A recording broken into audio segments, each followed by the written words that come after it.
खलाब है। रमजान उल मुबारक के महीने में माँ आयशा सिद्दीक़ा फरमाती हैं रज़ियल्लाहु ताला अन्हा, रसूल करीम सल्लल्लाहु ताला अलैहि वसल्लम हमेशा असहाबे सुफ़ा के साथ इफ्तार करते थे। असहाबे सुफ़ा कौन है जानते हैं आप? ये 70 सहाबा जो घर सब छोड़ करके आ गए थे मेरे आका की बारगाह में। इनके घर नहीं थे, ये सारे रिश्तेदारों को छोड़ करके आए थे। या तो इनके घरों वालों ने इन्हें तकलीफ दी थी, इन्हें अपने घरों से निकाला था, जायदादें छीन ली थी, इनके घरों पर कब्जा किया था, मारा था, तकलीफें दी थी। वो 70 सहाबा हुजूर सल्लल्लाहु अलैहि वसल्लम के रहम करम पर पलते थे। मस्जिद नबवी में एक कट्टा, एक चबूतरा बनाया गया था, एक छप्पर उनके सरों पर छत के किस्म से डाल दिया गया था।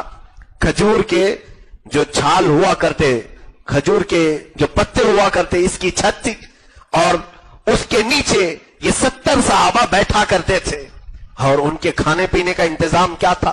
जो भी मेरे आका सल्लल्लाहु अलैहि वसल्लम की बारगाह में सदकात पहुंचते थे, हदाया या तोहफे पहुंचते थे, मेरे आका सल्लल्लाहु अलैहि वसल्लम इन्हीं सहाबा के दरमियान वो तकसीम कर देते थे, इनको खिला पिला दिया करते थे।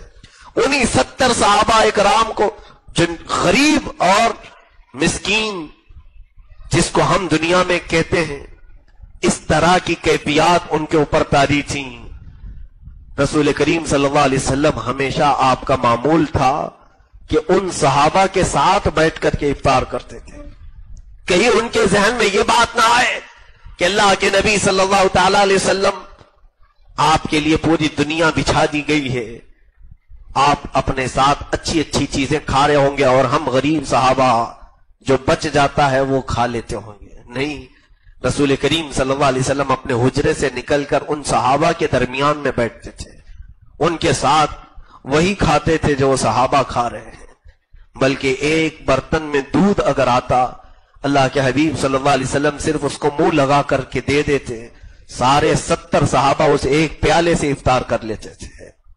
ये कैफियत इफ्तार की रमजानुल मुबारक में रसूल करीम सल्लल्लाहु अलैहि वसल्लम के साथ बैठे हुए सहाबा की थी।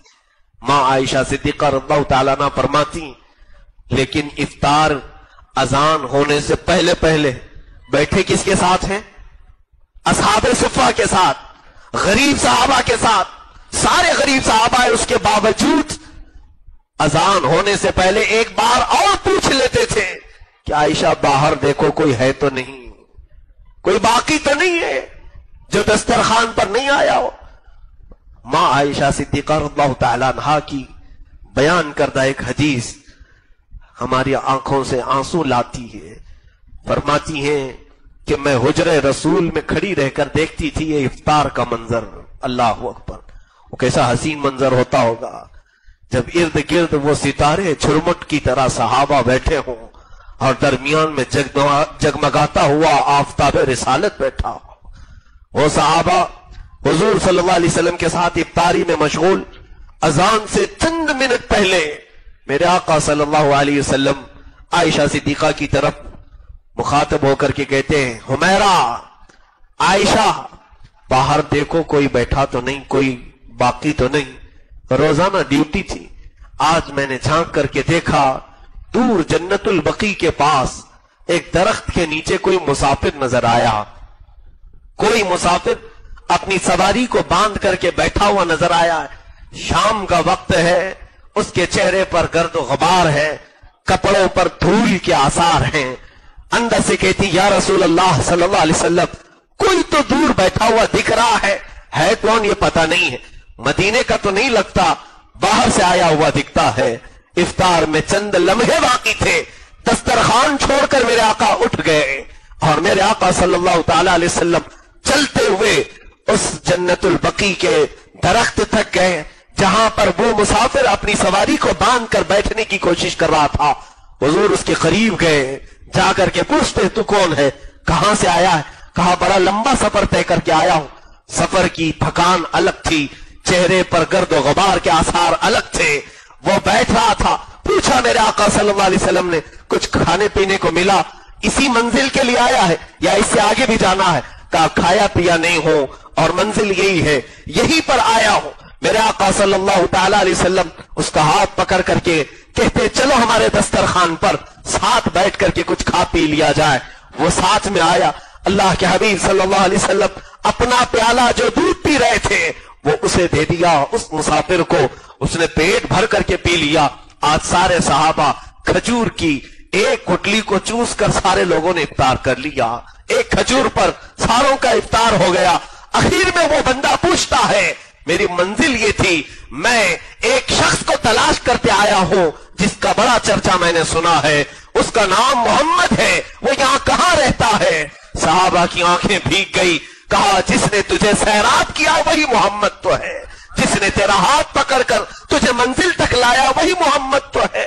عزیزان گرامی وقار, یہ رمضان المبارک میں ہمارے ساتھ کیا ہوتا ہے؟ افطار کا وقت قریب ہو, ہمیں تو آس پاس والے نظر نہیں آتے. بھوک کی شدت میں لوگوں کے دماغ عرش پر ہوتے ہیں, آسمان پر ہوتے ہیں.